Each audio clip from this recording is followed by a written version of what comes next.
Pessoal, tudo bem com vocês? Espero que sim. Vamos lá para mais uma aulinha de hoje, mas antes de começarmos, quem não está inscrito no canal, se inscreva, tá? Compartilhe com os colegas para que eles assistam essa aula que é importante, né? Para fazer as atividades. E dá um like aí, faz um comentário, tá? E siga o Químico Louco lá no Facebook, minha página, tá? Legalzinho lá. Beleza? Vamos lá para nossa aula de hoje então. Bom, nossa aula hoje nós vamos falar sobre água mineral, né? E substância e mistura. A água mineral é uma água pura, é uma substância, como é que é isso, né? Vamos ver esse lance aí, né? Beba água mineral da fonte das couves, que é a água mais pura que tem, leve, maravilhosa. É isso mesmo? Não sabe? Então vai ficar sabendo depois da nossa vinheta. Vamos lá. Então, pessoal, vamos ver aí a água mineral ou a água natural como é falada, né? Então é assim, pessoal. Nós temos essa água mineral que ela vem de uma fonte, certo? Tem diversas fontes espalhadas pelo Brasil. O Brasil tem uma quantidade de água gigantesca, né? Essa água está numa fonte e tem água subterrânea também, que é água mineral, né? A gente chama de água mineral natural, né? E essa água, o pessoal tem uma concessão para fazer a exploração dessa água, né? Comercialmente, né? Tem que seguir todos os parâmetros da água para que ela seja potável, né, seja de consumo e para poder fazer esse invase, né? Que aí eles colocam em garrafinha, né? Que a gente conhece de meio ml, de 500 ml, meio litro, 300 ml, 1 litro e meio, garrafão de 10, 20 litros e por aí vai, né? Só que não é assim, né? Tem lá a fonte, conseguir passa lá na minha propriedade, qualquer coisa assim, e me deram a concessão e eu vou. Mas essa concessão tem vários parâmetros que tem é, que tem que ter efetividade, né? Para que possa, tem que ser comprovados que foi feito lá para que seja liberado a comercialização, tá? E uma delas é o seguinte, né? Por exemplo, o rótulo tem que estar adequado, né? Tem que ter todas essas informações e quimicamente a mais importante é isso aqui que está desse lado do rótulo. O que, que é isso aqui? É a composição química e as características físico-químicas, né? Vamos ver isso aqui num rótulo um pouquinho melhor, tá? Então, por exemplo, esse aqui é da fonte Santa Maria, né? Classificação, água mineral fluoretada e hipotermal na fonte. Então tem a composição química aqui e está colocando aqui os diversos elementos que tem lá, né? Diversas substâncias que tem lá. Tem vários, estrôncio, cálcio, magnésio, sódio, bicarbonato, fluoreto, nitrato, cloreto e brometo, né? E eles estão juntos, né? E o que tem aqui desse lado direito tá unido com o que tem aqui, né? Então, de repente, tem lá bicarbonato de sódio, só que eles dividiram e colocaram a quantidade de cada um, tá? Essa quantidade que está aqui de bicarbonato, 36,39 miligramas por litro, né? Cada litro tem 36,39 miligramas do bicarbonato, tá? E aqui as características físico-químicas, como o pH 25 graus, né? Que é o padrão que se mede, porque se aumentar a temperatura ou diminuir, varia aqui o valor. Então, o padrão é 25 graus, ó, temperatura ambiente considerado, 6,10, né? De pH. A temperatura da água da fonte é 26,1 graus. A condutividade a 25 graus também, que a temperatura influencia, que é 92,4 microsiemens por centímetro. E o resíduo de evaporação aí calculado foi de 91,45 miligramas por litro. Então, 1 litro de água faz a evaporação, tem lá um resíduo de 91,45 miligramas. A análise, né, tem um número da análise, esse LAMIN é o laboratório que foi feito, e foi feito em 2 de junho de 2014, certo? De tempos em tempos eles têm que fazer as análises. E aí, essa água está sendo comercializada porque a Anvisa liberou, porque está dentro dos parâmetros, né, aceitáveis. Tá? Porque se não tivesse, opa, não pode comercializar, tem coisa errada aí. Tá? E não se pode fazer acerto nessa água, né? Essa água é natural, é pegar da bica, analisar, tá ok, invasa. Ah, não, não tá ok, tá cheio de micro-organismo, tá contaminada, tem muito nitrato, por exemplo, passou do máximo aceitável, então não pode de jeito nenhum, tal, tem contaminação, etc. A partir do momento que não tenha mais contaminação, porque uma contaminação de alguma indústria, alguma coisa, aí Aí eles vão analisar novamente e pedir nova liberação para a Anvisa, tá? Perfeito? É isso que pode acontecer. Vamos lá. A água pura, né? Falando em água pura.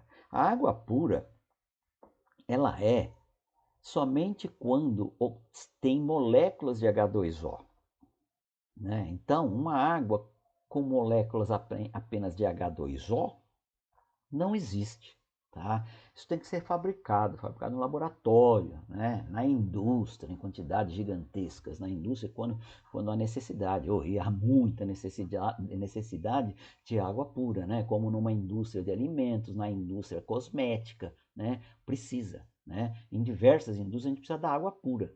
Tá? Não dá para pegar uma água qualquer para fazer reação. Não dá, tem que ser a água destilada, tá? Então se fabrica em pequena quantidade em laboratório, em grande quantidade na indústria. E aí se faz a análise de controle de qualidade dessa água pura para ver se está tudo ok mesmo. E alguns dos parâmetros é aqui, são as características da água pura, né? Que são, por exemplo, ponto de fusão a 0 graus, ponto de ebulição a 100 graus, né? Com a pressão de 1 atmosfera, tá? E a densidade é 1 grama por centímetro cúbico. Tá certo? Isso são parâmetros que não podem fugir. Está lá na indústria fabricando uma quantidade gigantesca de água, tal, terminou todo o processo, aquela coisa toda, é retirada uma ou mais amostras para fazer o teste de controle de qualidade no laboratório lá da indústria de controle de qualidade. Eles vão analisar, né? Não só esses parâmetros aqui, como resíduo também e outros, tá? É muito importante a água na indústria. Quando se fala que a indústria está usando a água, sim, ela usa a água, ela capta a água, mas ela tem que fazer esse processo de destilação, de desmineralização, de deionização, né? Para que esteja a água correta para a fabricação do que vai ser feito. Por exemplo, na indústria farmacêutica, além de tudo isso, a água tem que ser esterilizada, tem que ser água estéril. Imagine um medicamento líquido, né, uma solução que você vai dar para criança, normalmente eles fazem líquida, né?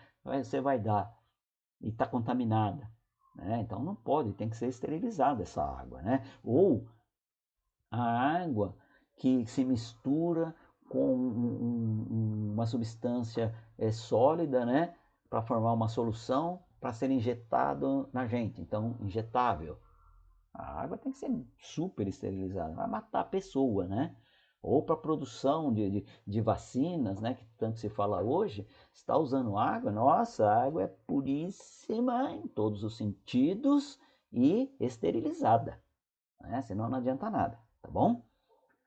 E, e aqui tem sempre essa pergunta: pode beber água pura, professor? Essa água destilada aqui do laboratório que a gente preparou, pode beber? Tá, você quer experimentar? Experimenta, não serve para nada, né? Serve para prejudicar você se você só beber água pura, água destilada. Não serve, tá? Então, ó, os problemas que a ingestão de água destilada pode provocar ocorrem porque necessitamos de sais minerais, né, para a manutenção do equilíbrio eletrolítico. Eletrolítico, que são isso? Os eletrolíticos são os íons desses sais que estão dissolvidos na água, né?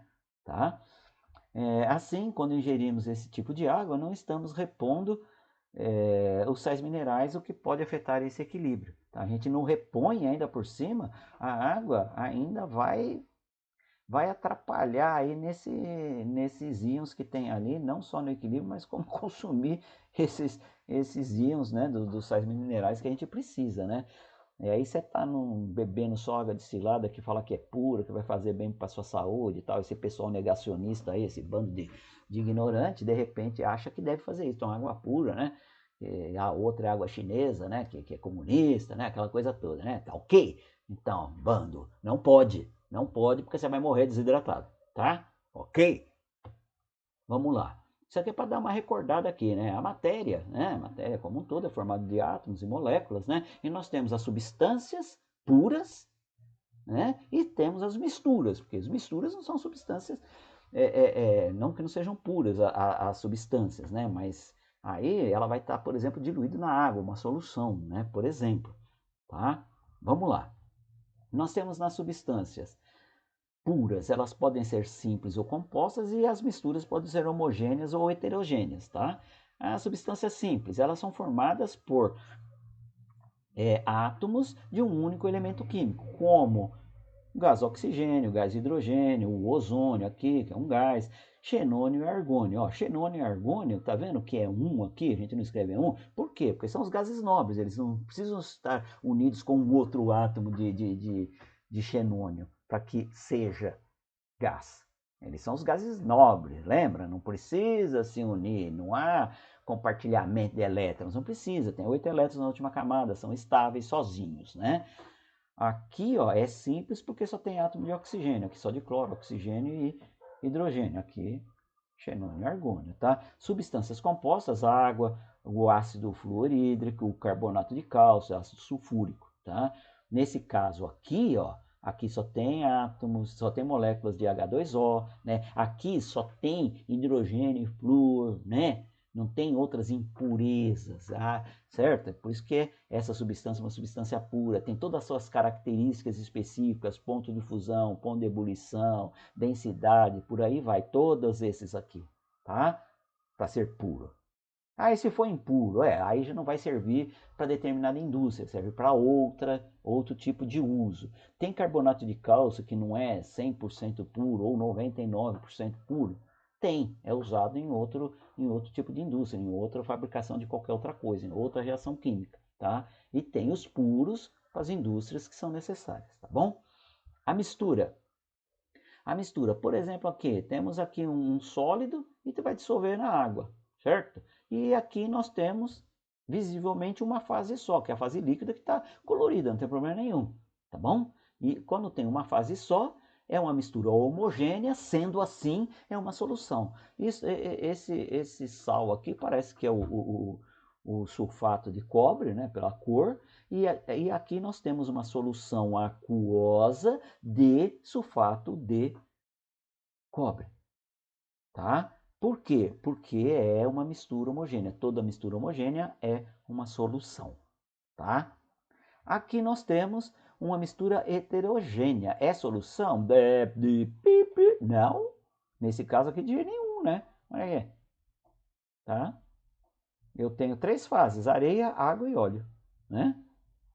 Não consegue se misturar e não rola, né? A gente sabe aqui que nós temos diversos tipos de solução, né? Solução saturada, solução insaturada, saturada com corpo de fundo, tal, né? Mas são soluções, por exemplo, se a gente colocar uma quantidade maior aqui, né, de sulfato de cobre do que essa quantidade de água aqui, né, faz com que essa quantidade se dissolva aqui. Se tiver a mais, parte não vai dissolver, mas parte não foi dissolvida? Foi. Então nós temos uma solução porque parte foi dissolvida. Tá? E a parte que não foi, está ali. A gente pode retirar? Podemos, por filtração, por exemplo. Né? Um método de separação de misturas. Estou separando a parte sólida do líquido. Fazemos uma filtração. Tá? Perfeito? Vamos lá. Aqui, uma característica da substância pura é apresentar pontos de fusão e ebulição constantes. Isso é uma das, tá? Ou seja, enquanto coexistirem as fases sólidas e líquidas no processo de fusão, por exemplo, né? Ou a fase líquida e gasosa no processo de ebulição, a temperatura permanecerá constante.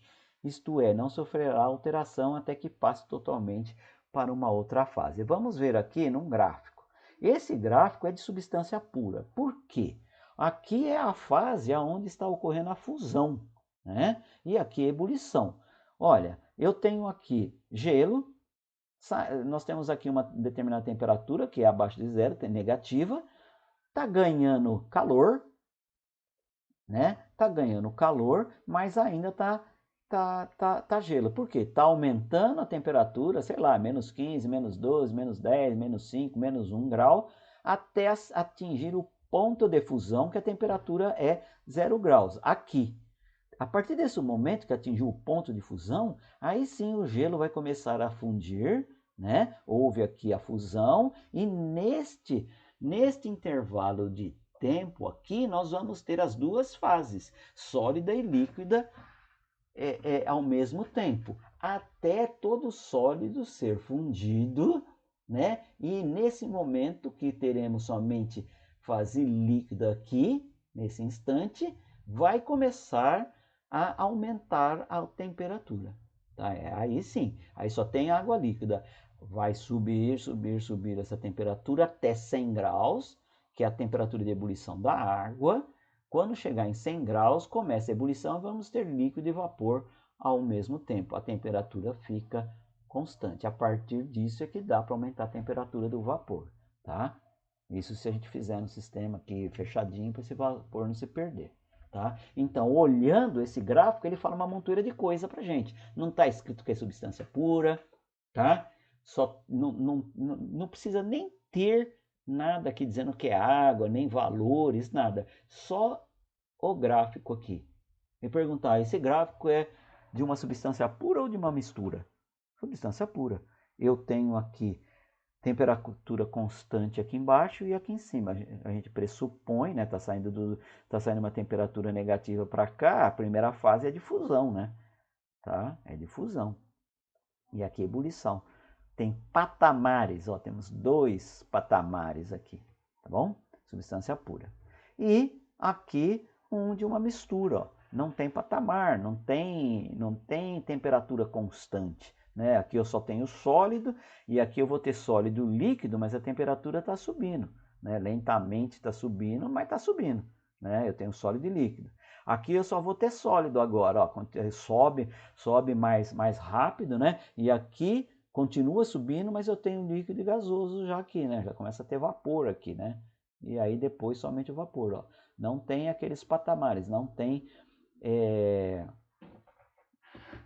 temperatura constante, então é de mistura.